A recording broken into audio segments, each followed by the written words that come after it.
Nous voilà donc, hop là, donc responsable de chantier, épreuve blanche. Alors je vais me tâter tout simplement parce que j'attends toujours que la place soit disponible, mais je ne peux pas passer à l'oral. Donc je vais me le faire là tranquillou, comme ça au moins je vais voir ce qui va pêcher ou pas.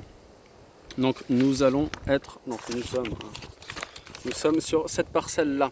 Donc la parcelle numéro 515 de la commune d'Escaudes.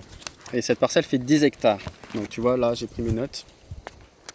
Donc à ce que l'on peut voir, hein, bon, de façon générale, on va plus dire que c'est une futée régulière de pin maritime, d'où le nom latin Pinus pinaster, communément appelé le pin maritime parce qu'on est dans les Landes et parce qu'on est du coin.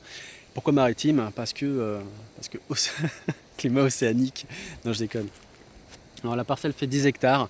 Pour moi, c'est un peu plus une futée trouée irrégulière de pins maritimes. Ouais, futée, c'est un ensemble de peuplements du même âge. Donc là, on est sur des pins qui sont relativement vieux, de 40 ans et plus, peut-être 50 pour certains d'entre eux, avec des gabarits relativement élevés.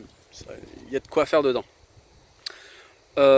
Et pour moi, il s'agirait d'un semis. Donc le semis, c'était les graines qu'on plante directement et non pas en mode plantation où on fait appel à euh, des horticulteurs, des pépiniéristes pour planter. Donc voilà, ça c'était les vieilles méthodes où justement les espacements sont irréguliers, c'est plus laisser aller et après faire des fraîchages en ligne droite pour que les véhicules puissent passer. Comment dire? Bah voilà, climat océanique, bon ça c'est propre à notre région, à savoir que ça a quand même une pluviométrie de 800 millilitres d'eau par an, hein. Alors en plus d'être sur des sols limoneux argileux, entre autres là c'est très très très humide, ça fait une rétention d'eau énorme. Et le pin maritime est un grand gourmand d'eau, donc bon c'est toujours un plus. Et pour le coup, hein, on se trouve sur une lande excessivement humide. Alors pourquoi humide, hein? Il y a quand même des plantes qui le précisent, comme la Molini, hein, qui est ça. Ça c'est de l'herbe, hein, c'est une Molini, mais sauf que c'est une grosse herbe, tu vois. Molidi, en tout cas moi de ce que j'ai vu, hein, Molini, fougère, bouleau, chêne pédoncule, c'est les essences accompagnatrices, hein. Il y avait le hou aussi, il y en a quelques-uns là du côté sud, il y en avait pas mal. Fougère, il y avait même de la fougère préhistorique, j'ai vu ça, de la bruyère à balai, de l'ajonc, c'est déjà pas mal. Donc là on a quoi, j'ai trouvé aussi pas mal de bois échauffé dans le peuplement, ça craint. Et franchement, il y a quand même pas mal, ouais, il y a aussi des chablis, hein, sur un côté de parcelle, il y en a beaucoup. Et ça, le chablis, c'est un arbre qui est couché. Des morts sur pied aussi, donc ça va partir en biomasse, papeterie. C'est moyen. Et franchement, là, ce qu'on peut faire, c'est une coupe rase, hein, parce que le peuplement, il est complètement tordu, comme on peut voir aussi derrière. L'arbre, il n'est pas droit. Derrière, c'est pareil. Il y en a beaucoup qui partagent cette même configuration. Je pense que le système racinaire est vraiment très faible.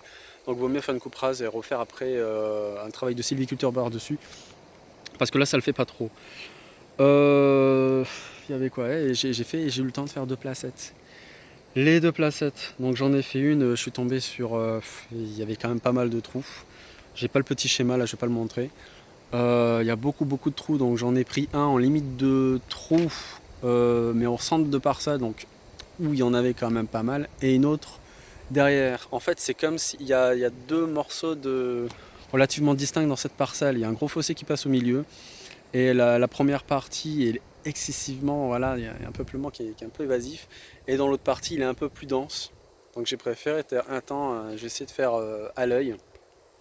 Donc voilà, premier peuplement, première placette. Je suis arrivé à un volume unitaire de 1 m3 neuf, qui est vraiment pas mal. Et pour la deuxième placette de l'autre côté où le peuplement est un peu plus dense, de 1 m3 765. Et après, la petite moyenne, ça va me donner un 1 m3 837. Donc du coup, voilà, les deux se rejoignent. J'avais un peu peur, ça va.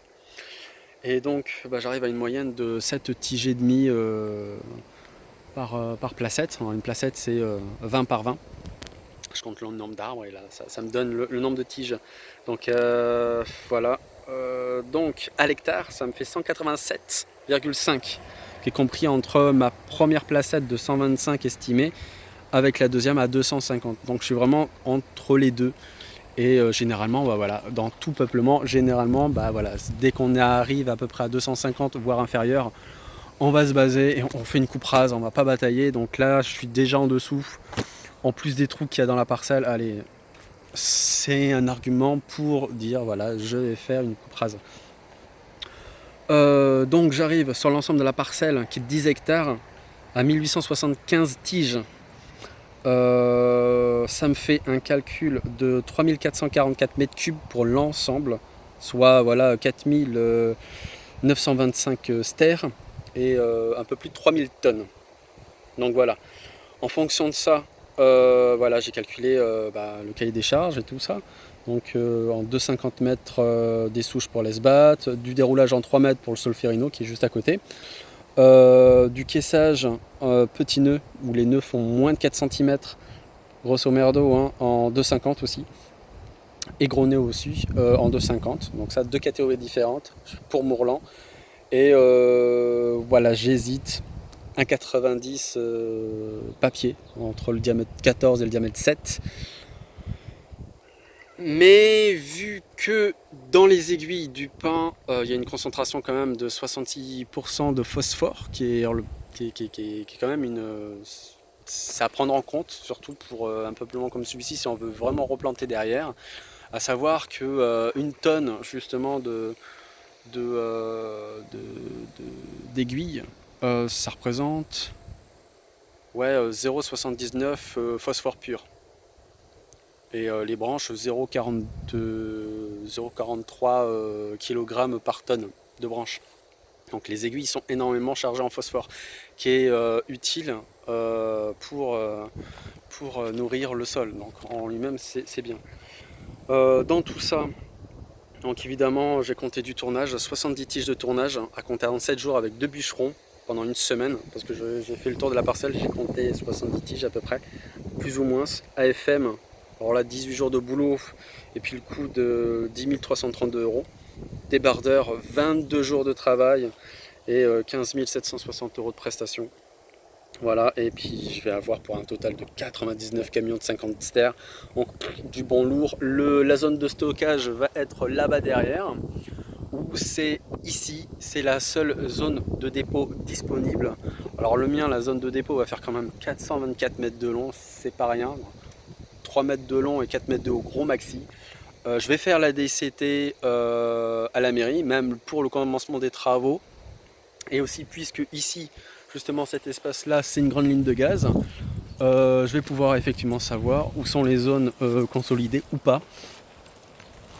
Pour voilà, les zones de retournement et puis pour les machines. Il y a quand même un accès au milieu de parcelles pour les débardeurs et les abatteuses.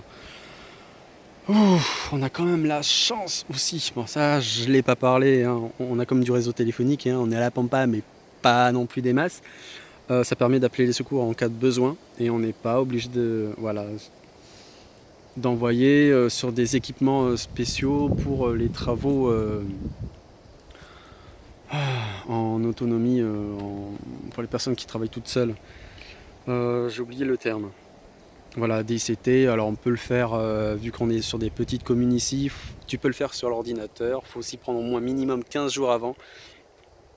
Donc ça c'est important, il faut respecter quand même tout ça. Et quoi dire de plus, c'est déjà vraiment pas mal. C'est vraiment pas mal. Là je suis déjà à 9 minutes et des brouettes et j'ai pas tout dit non plus. Blablabla. C'est une parcelle de merde. Ça c'est mon avis perso. Il y a des trous de partout. J'enlèverais franchement en termes de mètres cubes et de stères qu'on pourrait ressortir facile 40%. J'enlèverais 40%. J'ai fait un schéma, c'est du what the fuck total. Hein, là c'est la dernière minute donc mon code de langage n'est plus du tout le même. C'est grosso merdo, là ça se voit pas trop le fluo. Mais toutes les zones fluo sont en fin de compte les zones où il n'y a pas d'arbres, où très peu, où le peuplement est vraiment très limité. Les croix rouges, c'est les chablis que j'ai pris en compte. En rose, bah voilà la ligne de gaz. Les carrés bleus, c'est là où j'ai fait les parcelles. Et là, on peut bien voir au milieu énormément de rétention d'eau. Alors, l'eau est noire. Et une eau qui est noire, c'est la présence de fer dans l'eau. Donc, c'est très ferrugineux. Et même sur certains pins, on peut observer justement une écorce à la base qui devient noire rougeâtre, mais vraiment très foncé. Et ça, c'est quand voilà, le taux de fer est relativement élevé. De même, à certains endroits, vu qu'il y a eu un passage de landaise, et ça explique pourquoi il y a pas mal de rétention d'eau. Il y a quand même une sorte de bon petit limoneux argileux dans la terre. Donc, un mix entre de l'argile et du sable, un peu qui colle à la main, quoi, qui colle au doigt. Et ça, on en a en milieu de parcelle. Et pareil, hein, l'argile, ça fait quoi? Ça laisse pas passer l'eau. Et là, pareil. Là. Ça fait pas mal. Grosse précaution à prendre, ça sera le fossé qui est au milieu. Et c'est une parcelle qu'il faudra exploiter en période d'été et encore. En juillet, il y a les horaires de 6h à 14h qu'il faudra respecter. Il n'y a pas de palambière heureusement, mais par zone de pluie, là, les enfouissements, il faut faire attention. Donc là, ça sera une grosse précaution à prendre. Voilà. Wally Walout, ça fait pas mal, je suis content de moi. Allez, tchuss.